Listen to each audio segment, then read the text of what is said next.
What kind of energy do you give off to your students? When I was teaching sixth grade language arts and reading, I had this fourth period class that was right in the middle of the day. It was like the lunch hour, and I dreaded it every single day because there was this group of boys who they would constantly talk to one another, blurt out. Um, they wouldn't be on task. And I felt like every day I just wanted fourth period to come and go so that I could enjoy the rest of my day. And it was a miserable way to live. So I started kind of reflecting on the energy that I give out and realized, maybe I'm setting myself up for failure and for misery because I always anticipated that these boys were going to mess around. Um, so I decided that I was going to change my approach with them.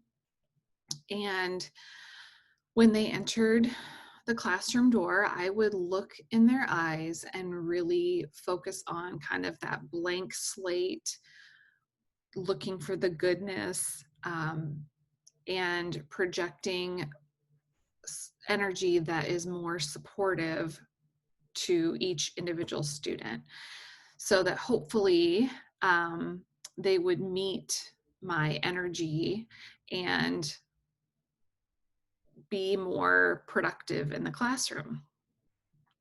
I did find that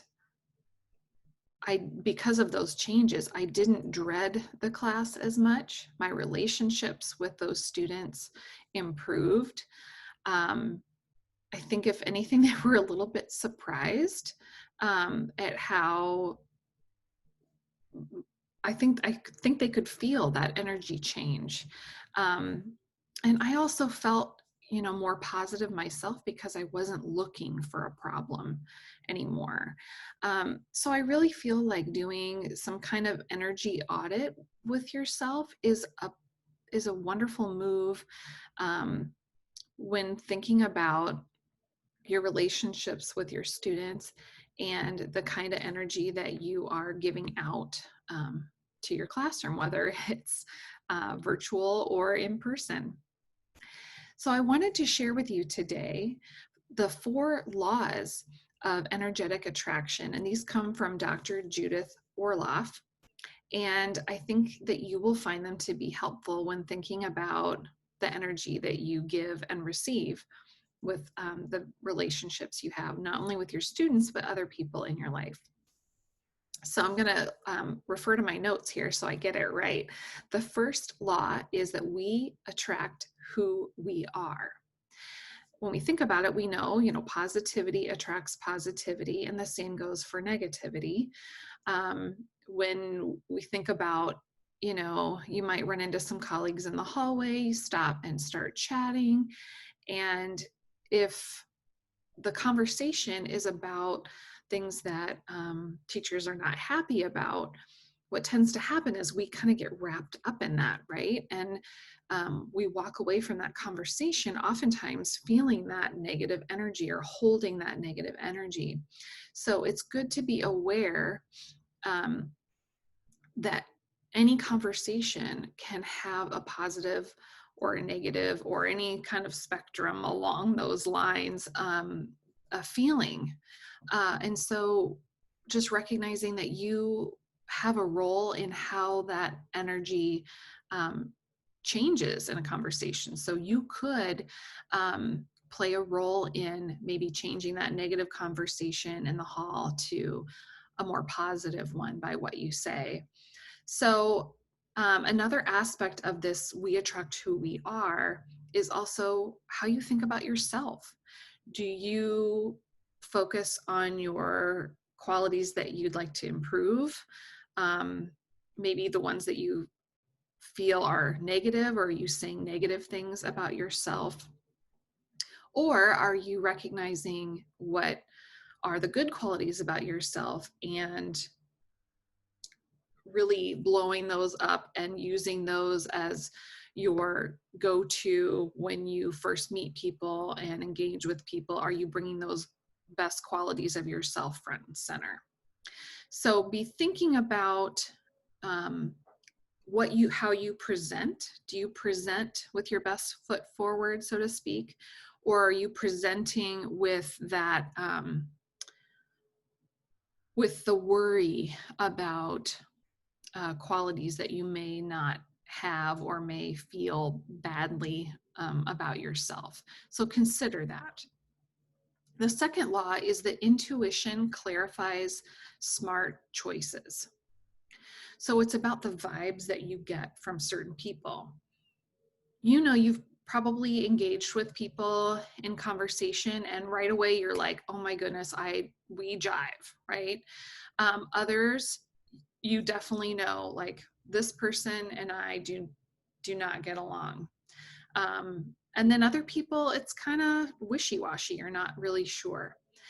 The whole idea here is honor those vibes that you're feeling, honor that intuition that you have when you think about your relationships with people. You obviously want to spend more time with people who give you good feelings rather than not so good feelings.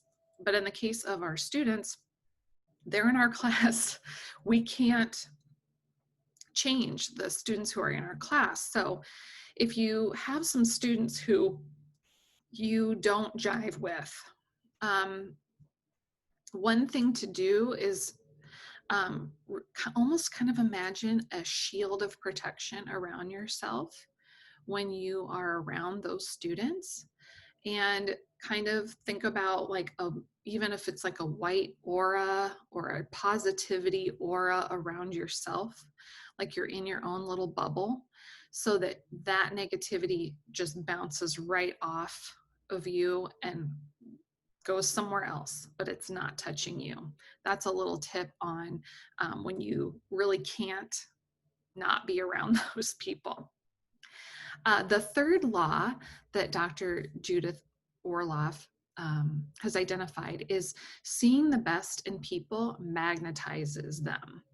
So, you know, just as we want others to see the best in us, we need to look for the best in other people.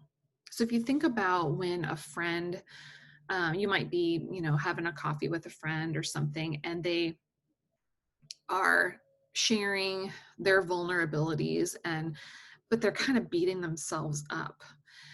As a friend, you might try to help them to shift their perspective a little bit by reminding them of their good qualities. So this is part of this law of seeing the best in people magnetizes them. So when you are talking with others, consider kind of drawing out those good qualities of them by recognizing them, saying something about it, because then they might, and a lot of times they might be taken aback, and that will bring that good quality to the forefront for them and totally change the energy around that person. So if you think about a friend who's struggling, if you recognize and name the qualities that they have that might help them persevere through a situation,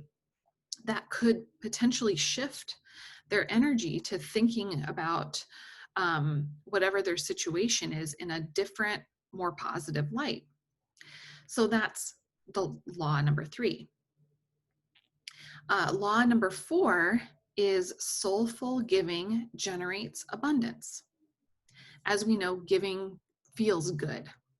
And the recommendation here is to give of yourself, give of your gifts in both anonymous ways and in spontaneous ways. And just recognize how that feels for you. What kind of energy shift do you feel when you give of yourself anonymously or spontaneously? So the challenge that I have for you is to take one of these laws and try it out. Share your experience with our Tuned In Teachers community, and let's just explore these laws. So just a quick summary. The first law is we attract who we are. So that's thinking about what we think about within ourselves. Are we thinking more positive or negative about ourselves? And then how are we bringing that to the forefront? We obviously want to bring the positive to the forefront. The second is intuition clarifies smart choices.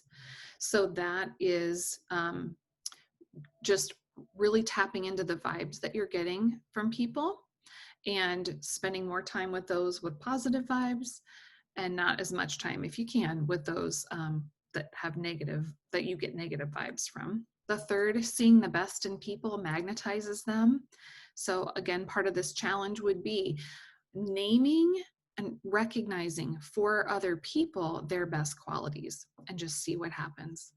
And the fourth is soulful giving generates abundance.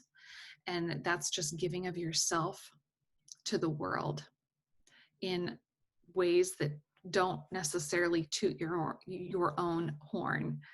So giving spontaneously and anonymously.